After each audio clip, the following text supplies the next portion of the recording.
دیگر بس است. به قول شاعر دیگه بس همه گول تو خوردم بسه. ببخشید، همان دیگر بس است.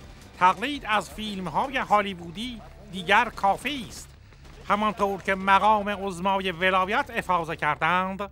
ما اینی که بیاییم و حالت عرض کنم که شکل به صلاح بازی سینمایی و هالیوودی بدیم به کار پلیس و خودمون توی خیابان، این رو نمیپسندیم. ما میخوایم کار به معنای واقعی کلمه انجام بگیره، یعنی قاطعیت، اقتدار، در این حال با عدالت، با مروت، با ترحم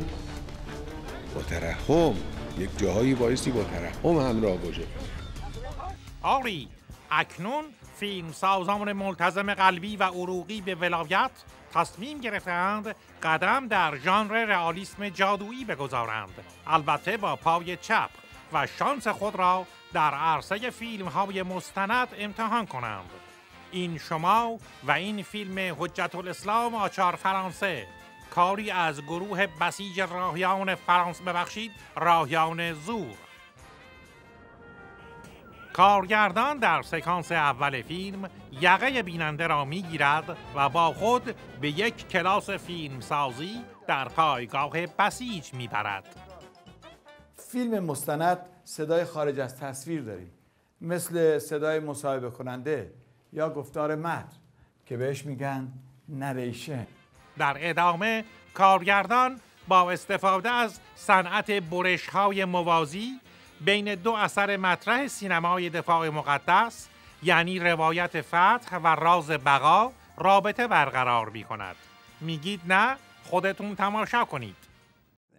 استاد، به نظر شما اگه شهید آوینی دوباره میخواست روایت فتحش رو بسازه، بازم از نریشن استفاده میکرد؟ سوال خوبیه. ببینید، ادبیات جنگ مثل یک شعر حماسی، ابعاد ماورایی و معناگرای فیلمی مثل روایت فتح و پررنگتر کرده. مثل راز بقا استاد؟ بله، مثل مستندهای حیات وحش یا به قول دوستمون راز بقا. از دل این دیالوگ بسیار معناگرا، دانشجوی بسیجی بعدی موضوع فیلم خود را انتخاب می کنند. موضوع فیلم من درباره لباس ورزشکارای خانومه.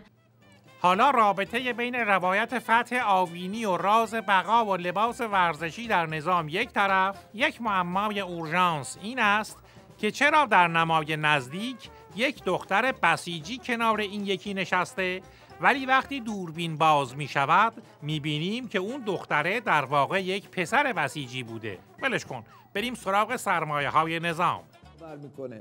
هر جامعه‌ای سرمایه هایی داره که شاید عامه مردم در جامعه امروز از پتانسیل این سرمایه ها بیخبرن. بفرمایید موضوع انتخاب کردین؟ استاد، من یکی از همین سرمایه ها رو انتخاب کردم که به نظرم باید شناخت داده بشه دربارش. پس رفتی تو کار بیزینس؟ استاد، من موضوعم در مورد بسیجه. به نظرم ناشناخته است. استاد، من فکر کنم فیلم میثم شعاریه. از موضوعتون دفاع کنید. من شفاهی دفاعی ندارم استاد، فیلمساز با فیلمش حرف میزنه. وای مارتین اسکورسیسی، وای استانلی کوپریک، وای آیزنشتاین، کجایید که این دیالوگ ها را ببینید و سپس دوربین را بوسیده و برای همیشه در افق محو شوید. حالا که اسکورسیسی اینا تو افق محو شدن و دیگه نامحرمی نیست، خودمونیم بسیجی گاگول بعد از 37 سال هنوز بسیجی ناشناخته است. پس توی مدت این نقدی و اینا چه غلطی میکردن؟ در ادامه کارگردان با یک شگرد زیرپوستی نقش زنان در سیاستگذاری سینمای بسیج را به رخ تماشاگران میکشد.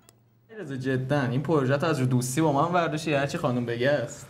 مسلما هرچی که خانم بگه. خب دیگه زنزلیلی دیگه. صحنه‌های بعدی فیلم چنگی به دل نمیزند جز یک دیالوگ سرنوشت ساز که باید آویزه گوش بیننده باشد. ببینید بچه‌ها، فقط فیلم خیلی واقعی باشه که مردم خودشون فکر کنن، خودشون هم نتیجه بگیرن. نامرد اینجا هم باز فکر کردن را از بسیجی دریغ می کند و به عهده خود مردم می گذارد. حالا برای اینکه مردم فکرهای بد نکنند، حجت الاسلام استیون سیگال معروف به آچار فرانسه به صورت کاملا غیر مترقبه تالاپی میافتد وسط فیلم. ببین ضربه دو جور هست. یک ضربه‌های نمایشیه که ما برای امتحان کمربند و کومسه و اینها فرقش اینه. تو ضربه نمایشی من وقتی ضربه رو میزنم قفل میکنم، جمع میکنم، میذارم عقب. جالب آقای سینایی، شما هم به جسم میپردازید هم به روح. این یکی را راست میگوید، چون حاج آقا سینایی همان لگدهایی را که به سمت جسم اون طرف پرتاب میکرد به روح بیننده هم پرتاب میکند. ای بر روح پدره. ورزش حالا الان که وظیفه شده از این جهت که خب مقام معظم رهبری هم فرمودن، خیلی خیلی مؤثر در کار ماها. مردم ما هرچی از تنبلی و خواب و اینها، همه دانشجوها، طلبه ها، محصلا، ورزشکارا کنار بزنن و ورزش بکنن، خیلی خیلی میتونه مؤثر باشه در کارشون. الان جوان دانشجو منتها به خاطر زیاد خوابیدن و نرفتن دنبال کار و نشاط نداشتن و اعتماد به نفس نداشتن و اینها، میبینید که همچنان بیکار مونده و منتظر یکی براش کارگیر بیاره. پیامک فیلم در همین جمله نهفته است. مشکل بیکاری به نظام ربطی ندارد. تقصیر جوانانی است که میخوابند و ورزش نمیکنند. یعنی چندین تئوریسین اقتصادی با شنیدن این مانیفست ولایی رفتن تو افق محو بشن که دیدن اونجا جا نیست، چون اسکورسیسی اینها زودتر رفتن اونجا. این است که یکیشون رفت تو کمد، هر وقت نور میبینه جیغ میزنه. اونجا صحبت میکنه. حاج آقا ببخشید، من وقتی خودم کتابای دفاع مقدس و انقلاب رو میخونم، اون چیزی که برای من جای سوال داره اینه که اون گفته ها، نوشته ها میشه با زمان الانمون اونا رو منطبق کنیم؟ شاید نتونیم بگیم حتما همشون قابل انطباق با الانم هست یا با همه دوره ها. مثلا یک زمانی امام فرموده بودن که ما جنگو تا پیروزی ادامه میدیم، ولی ما قطعنامه رو قبول کردیم. اوی صبر کن ببینم حاجی، خراب کردی که تناقضات امامو میریزی بیرون. 2 تا لنگ و لگد تو زدیم جای تکواندو غالب کردیم، خودتو گم کردی بی ظرفیت. ولش کن، برو سکانس آخر ته داستانو ببند. از آنجا که کارگردان هنوز خاطر جمع نیست که بیننده فهمیده که حاج آقا همه کاره هستند، خودش دست به کار شده در یک دیالوگ تکان دهنده با مجید اسپیلبرگ یک بار دیگر فواید حاج آقا را از زبان هنرپیشه دست دوم، ببخشید هنرپیشه نقش دوم، فهرست می‌کنند.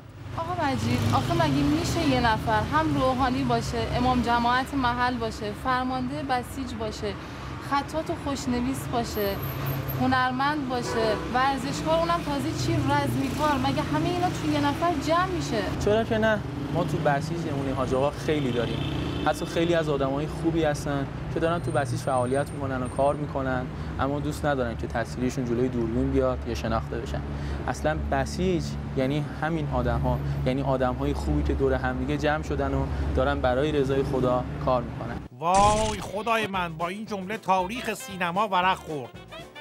بیننده گرامی، شما دیگه الان باید طرفدار بسیج شده باشید و فردا صبح، نه فردا صبح دیره، همین الان برای گرفتن کارت بسیج اقدام کنید.